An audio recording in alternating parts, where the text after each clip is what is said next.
Assalamu alaikum dear students. Welcome to the Azim group of publications. I am Nimradi, your chemistry teacher, and today we are going to solve exercise of chapter number 3 from chemistry book by Azim Academy. In our previous lecture we were discussing about question number 15 and now we are going to discuss exercise question number 16. Exercise question number 16 की अगर हम term को देखते हैं तो helium gas in a container of 100 cubic centimeter at a pressure of 500 torr is transferred to a container with a volume of 250 cubic centimeter. What will be the new pressure?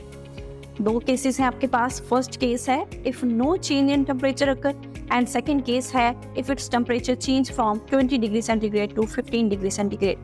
अगर आप इस equation को देखें या इसकी statement को देखें तो यहाँ पे जो हमारे पास गिवन डाटा है उसमें V1 जो कि 100 क्यूबिक सेंटीमीटर गिवन है. इसके अलावा आपके पास प्रेशर भी गिवन है यानी V1 भी गिवन है, P1 भी गिवन है, आपके पास V2 भी गिवन है और P2 आपने फाइंड करना है. लेकिन P2 फाइंड करने के लिए दो केसेस है, एक जब टेम्परेचर आप चेंज करेंगे जबकि दूसरे केस में आप टेम्परेचर को चेंज नहीं करेंगे. तो सबसे पहले ए पोर्शन को सॉल्व कर लेते हैं. गिवन डाटा के according V1 that is equal to 100 cubic centimetre, V2 जो कि हमारे पास 250 क्यूबिक सेंटीमीटर है, इसी तरह P1 हमारे पास 500 टॉर यानी मिलीमीटर ऑफ मरकरी है, जबकि P2 आपने कैलकुलेट करना है और कंडीशन पहले रूल के मुताबिक आपने टेम्परेचर में कोई चेंज नहीं लेके आना है यानी टेम्परेचर आपके पास क्या है कांस्टेंट. तो हमारे पास इक्वेशन हम लोग पढ़ चुके हैं P1 V1 should be equal to P2 V2 और अगर इस इक्वेशन में P1 भी गिवन है, V1 भी गिवन है, V2 भी गिवन हो तो P2 को इजीली कैलकुलेट किया जा सकता है. सो P2 को अगर कैलकुलेट करना है तो P1 V1 divided by V2 करूंगी. P1 की जगह P1 की value that is 500 Tor, V1 की जगह उसकी value that is 100 cubic centimetre and V2 की जगह 250 क्यूबिक सेंटीमीटर से इसको डिवाइड करेंगे तो P2 का आंसर दैट इज 200 टॉर हमारे पास कैलकुलेट होके आ जाएगा. पहला पोर्शन जैसे ही हमने सॉल्व कर लिया, इस पहले पोर्शन के बाद अब सेकंड कंडीशन है कि टेम्परेचर को आपने चेंज कर देना है. 20 डिग्री सेंटीग्रेड से चेंज करके आप 15 डिग्री सेंटीग्रेड पे लेके आएंगे. इसका मतलब ये है कि T1 20 हो जाएगा और T2 आपके पास 15 हो जाएगा, लेकिन टेम्परेचर हमारे पास यहाँ पे डिग्री में होगा तो सबसे पहले हम उसको केल्विन में कन्वर्ट करेंगे. बी पार्ट को सॉल्व करने के लिए सबसे पहले वही डाटा V1 की वैल्यू हमें गिवन है दैट इज 100 क्यूबिक सेंटीमीटर, इसी के साथ V2 की वैल्यू भी गिवन है that is 250 cubic centimetre. T1 20 degree centigrade है और डिग्री को केल्विन में कन्वर्ट करने के लिए 20 के अंदर आप 273 ऐड करेंगे that is equal to 293 kelvin. इसी तरह आपके पास T2 भी गिवन है दैट इज 15 डिग्री सेंटीग्रेड, 15 के अंदर भी आप 273 ऐड करें तो आपके पास 288 केल्विन आंसर कैलकुलेट होके आ जाएगा. V1 भी गिवन है, V2 भी गिवन है, T1 भी गिवन है, T2 भी गिवन है, पीछे रह गया P1 और P2. P1 की वैल्यू भी आपके पास गिवन थी दैट वाज 500 टॉर और P2 आपने कैलकुलेट करना था. इस डाटा को अगर देखा जाए तो इस डाटा से हमें ये समझ आ रही है कि V1 भी गिवन है, T1 भी गिवन है, P1 भी गिवन है, V2 भी गिवन है, T2 भी गिवन है और P2 आपने कैलकुलेट करना है यानी 6 टर्म्स में से 5 ऑलरेडी आपके पास गिवन है. तो हमारे पास इक्वेशन है P1 V1 divided by T1 is equal to P2 V2 divided by T2. इस इक्वेशन में से अगर आपने P2 को कैलकुलेट करना है तो बाकी तमाम पैरामीटर्स को आप दूसरी साइड पे लेके जाएंगे. इक्वेशन बन जाएगी P2 is equal to P1 V1 divided by T1 multiply T2 divided by V2.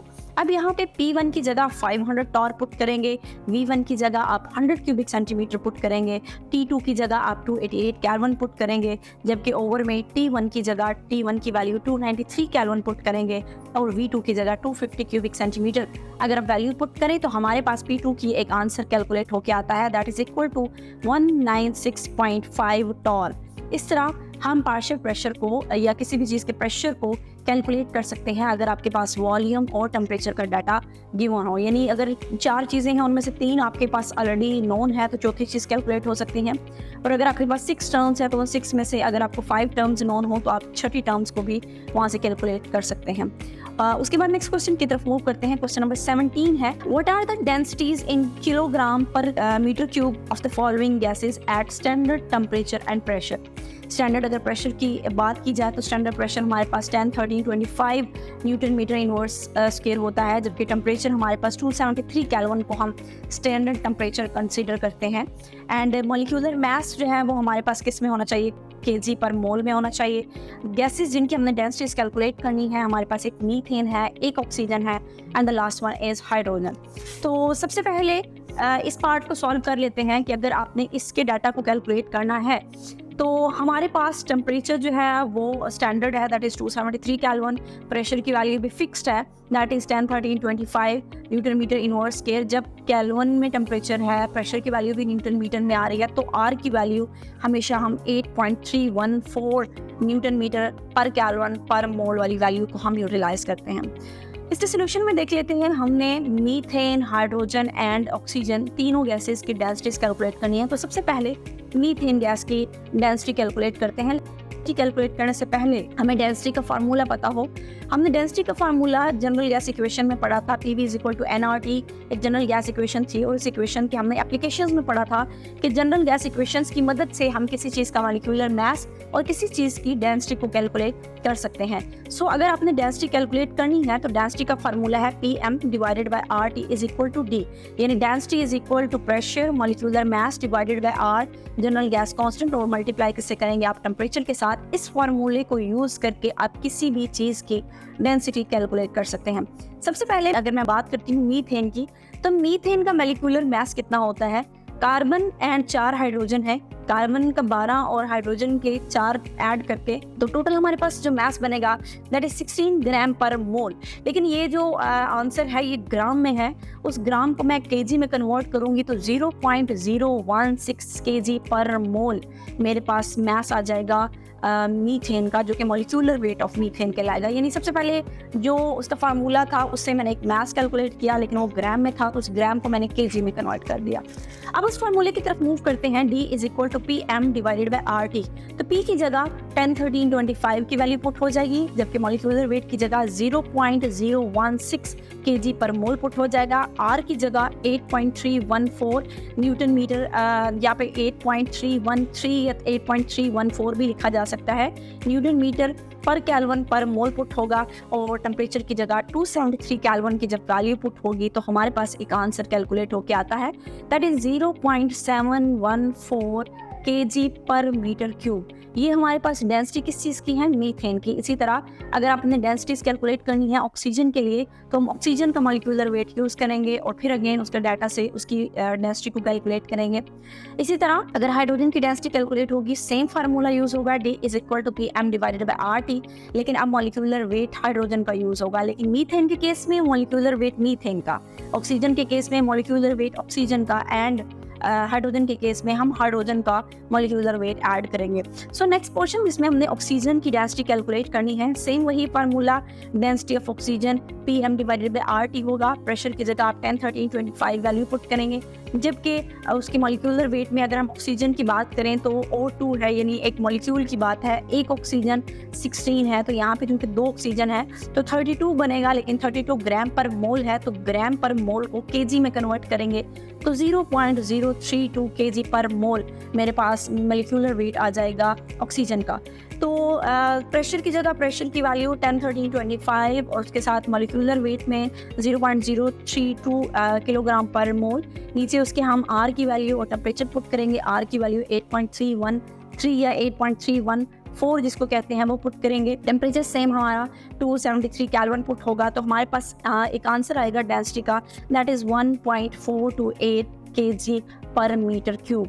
सो हमने इसी तरह डेंसिटी ऑफ ऑक्सीजन भी कैलकुलेट कर ली। लास्ट है density of hydrogen. Density of hydrogen calculate करने के लिए भी D = PM/RT, तो प्रेशर की वैल्यू वही रहेगी 10 13 25। लेकिन यहाँ चूंकि अब हाइड्रोजन की बात हो रही है तो हाइड्रोजन का मॉलिक्यूलर वेट, एक हाइड्रोजन का 1.008 होता है, लेकिन हम उसको नॉर्मली 1 कंसीडर करते हैं। एक हाइड्रोजन का मॉलिक्यूल है यानी H2 का, तो मतलब हुआ 2 हाइड्रोजन, तो इसका मतलब 2 ग्राम हम पुट करेंगे, लेकिन ग्राम पर मोल है तो ग्राम को भी हमने केजी में कन्वर्ट करना है, तो 0.002 केजी पर मोल हमारे पास उसका मॉलिक्यूलर वेट कैलकुलेट होके आएगा।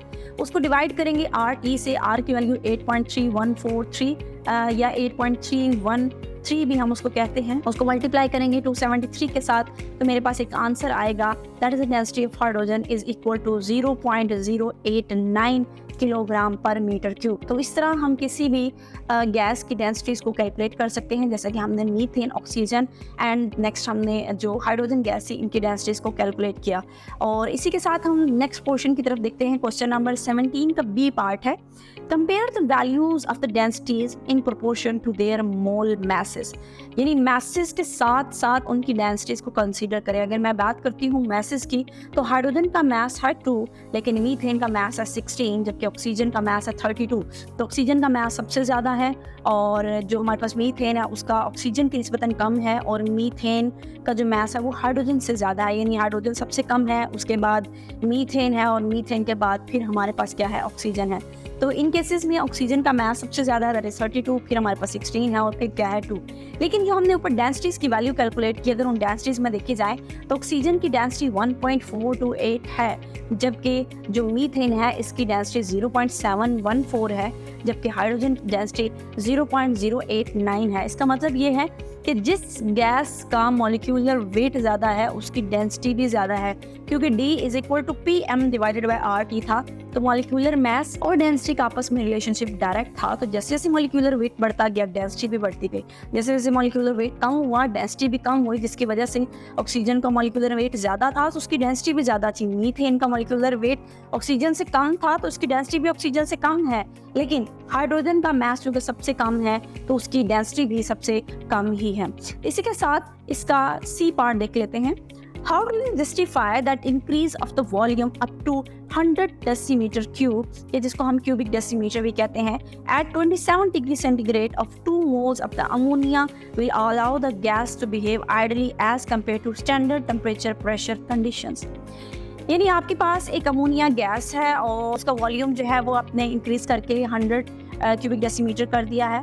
दो सिचुएशन है, एक जिसमें आप टेम्परेचर को चेंज नहीं करते, स्टैंडर्ड कंडीशन लेते हैं, और एक वो कंडीशन है जहां आप टेम्परेचर को चेंज करते हैं। अब हमने ये बताना है कि कब वो आइडियल था और कब वो नॉन आइडियल था। अगर मैं सिंपल सी बात करूं तो जब टेम्परेचर इंक्रीज होगा, काइनेटिक एनर्जी इंक्रीज होने की वजह से मॉलिक्यूल एक दूसरे से दूर जाएंगे, और जब दूर जाएंगे तो उनकी फोर्स ऑफ अट्रैक्शन डिक्रीज हो जाएगी, और इसका मतलब ये है there is no force of attraction between the gas molecule. और ये कब होगा, जब गैस हमारे पास आइडियल होगी।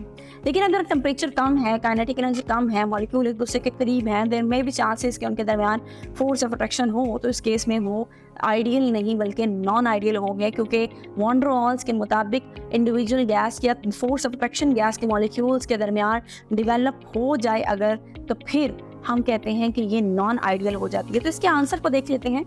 जब आपके पास टेम्परेचर भी स्टैंडर्ड है, प्रेशर भी स्टैंडर्ड है, और वॉल्यूम 22.414 क्यूबिक डेसीमीटर है, और टेम्परेचर यानी वॉल्यूम भी फिक्स्ड है, टेम्परेचर भी आपके पास 0 डिग्री सेंटीग्रेड है, तो उस टाइम अट्रैक्टिव फोर्सेस, चूँकि टेम्परेचर कम है तो अट्रैक्टिव फोर्सेस डोमिनेट करेंगी, और अट्रैक्टिव फोर्स का डोमिनेट करने का मतलब ये है कि गैस आइडियल नहीं है, नॉन आइडियल है।